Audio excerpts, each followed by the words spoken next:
Hey everybody, it's Tim with Broken Dice, bringing you a quick little channel update, little hobby update time.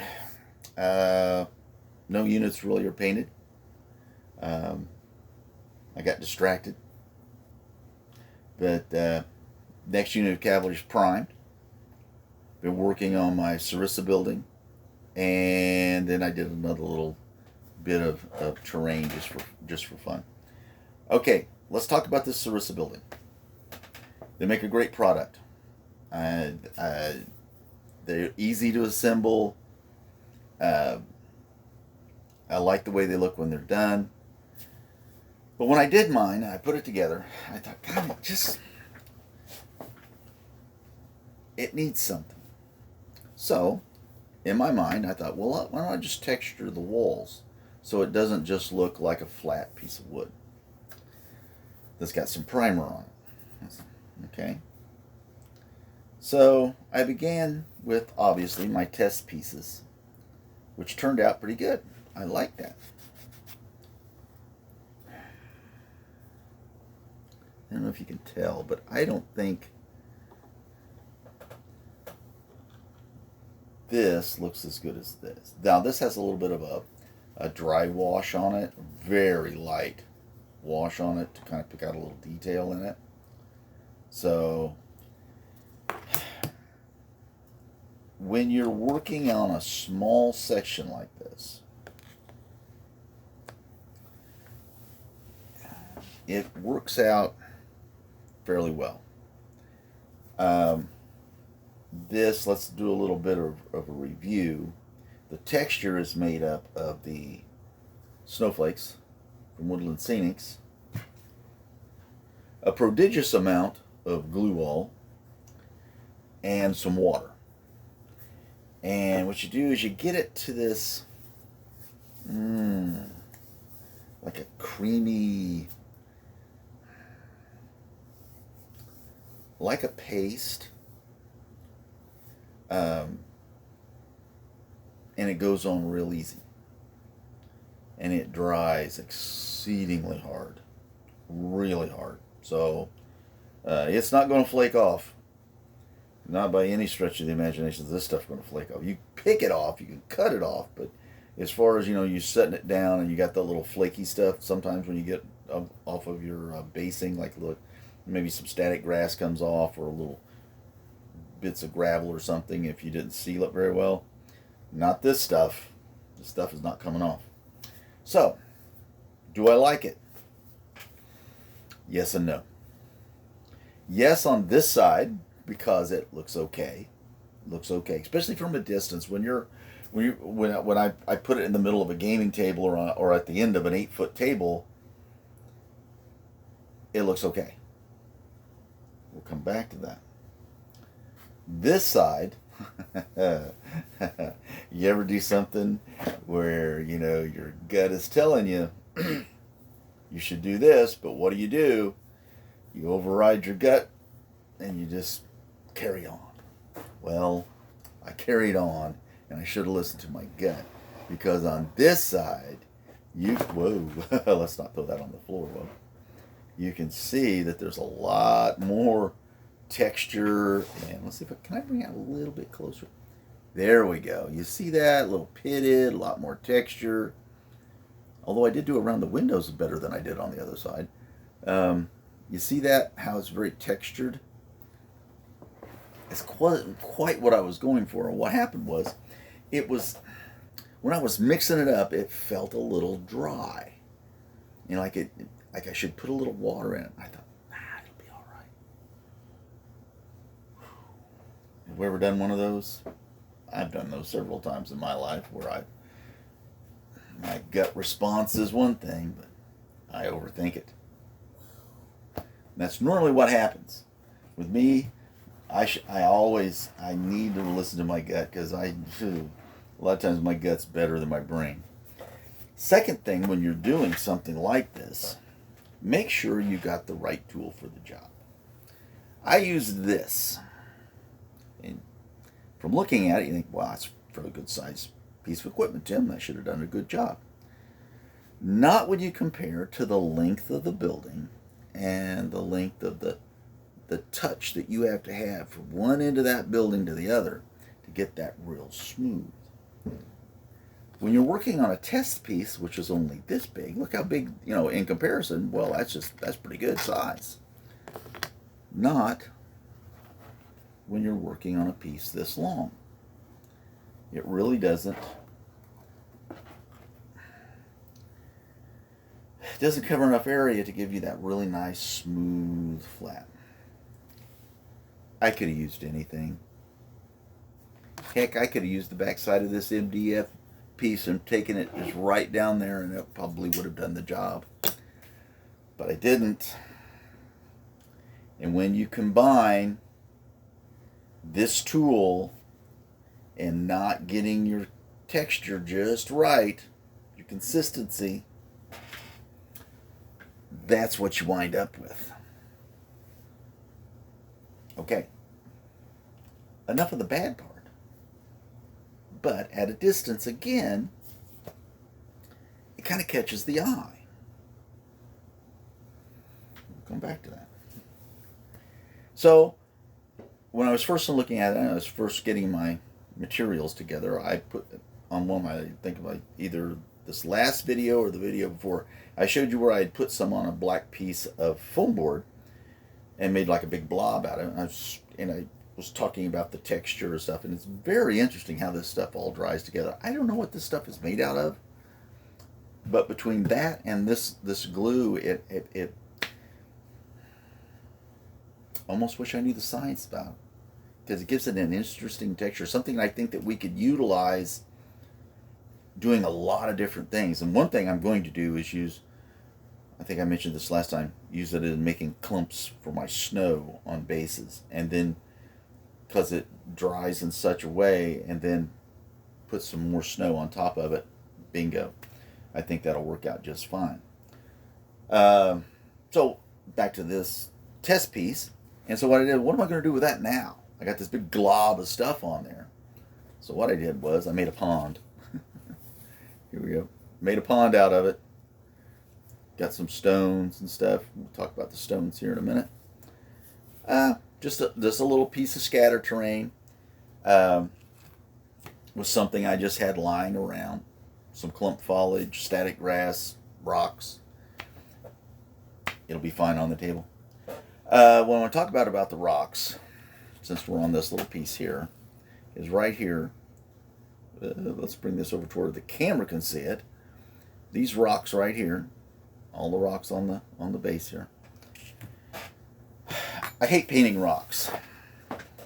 It's all right, but kind of like one of those necessary evils. And if I can get rid of messing around with those time-consuming necessary evils, I can get onto the other stuff and get stuff on the table.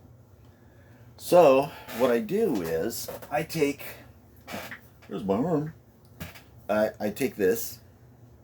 I've done this before, I think I talked about this before. I take some of this, and I take the big pumice stones that the railroad guys use and stuff. They come like Woodland Things have a big bag of these pumice stones.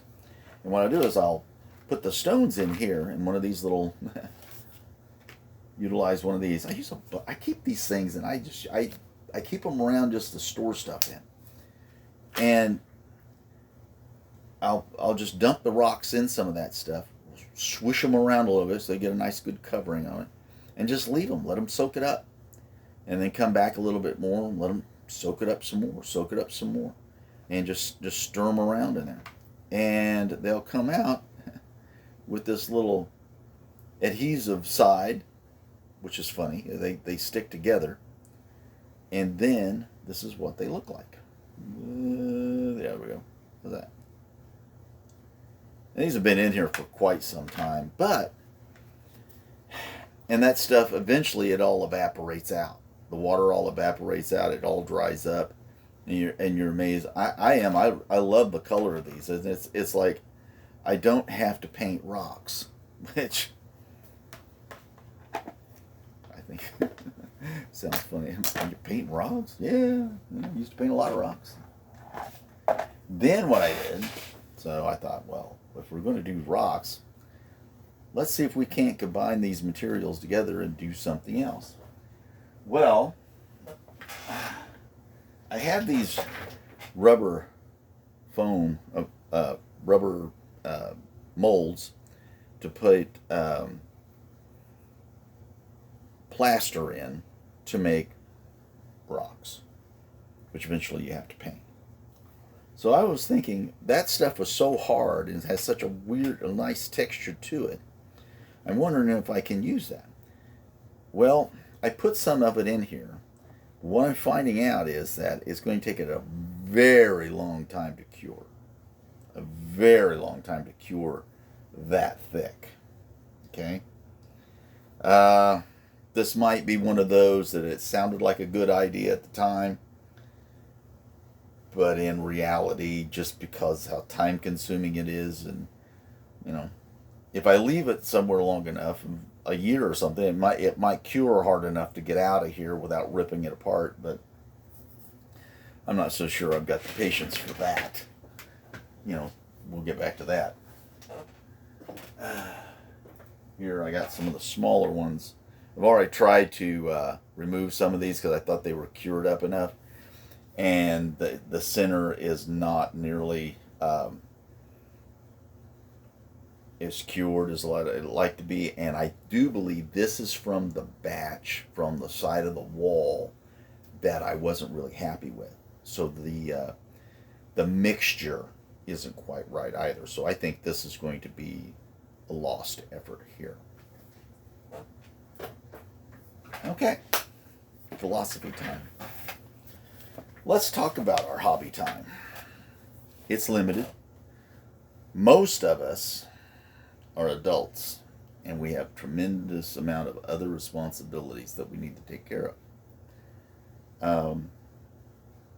And our hobby time to us is a precious commodity. So my question to myself, actually, and I'll share this question with the rest of the group, is something like this that's going to have limited utility on the tabletop.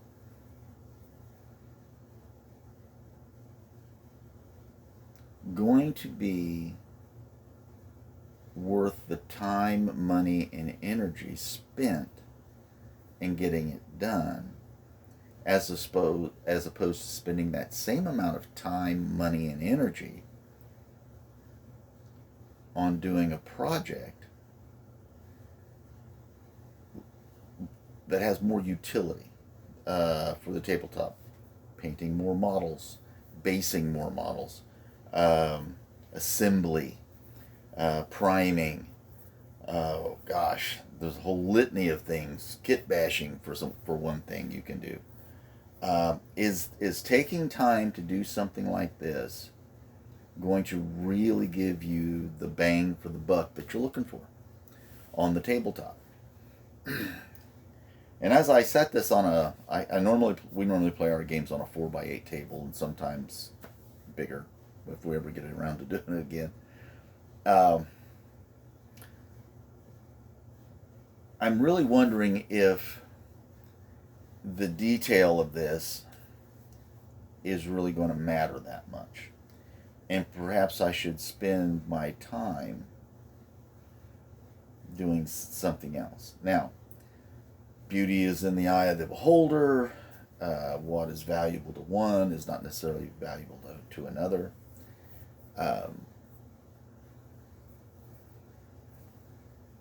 But it's a question I think we need to ask ourselves. And I think this is why Sarrissa Precision and a lot of these terrain makers and model building makers and everything exist, is because as gamers, our time is limited for us to scratch build our buildings and our terrain pieces. This sort of thing really doesn't take a lot of time, money, or energy. A scattered piece of terrain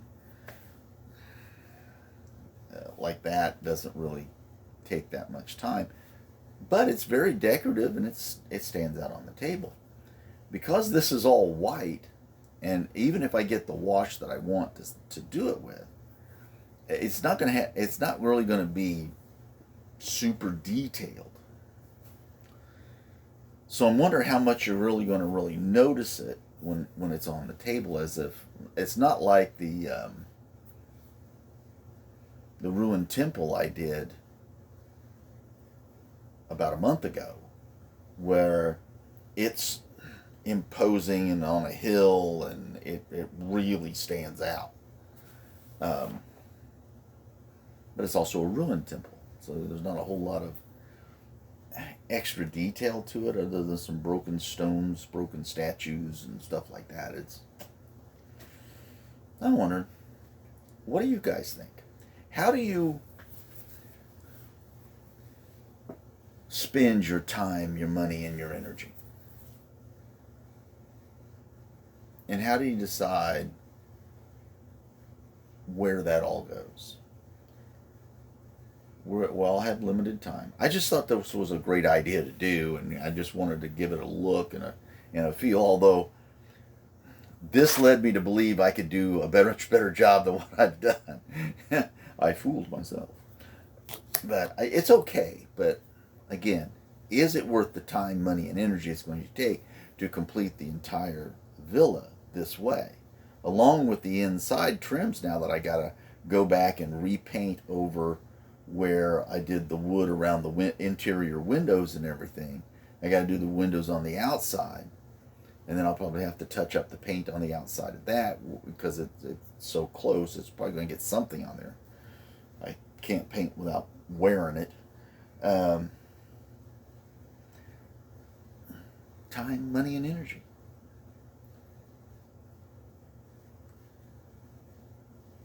I'm not unhappy, but I'm not sure it was worth the effort.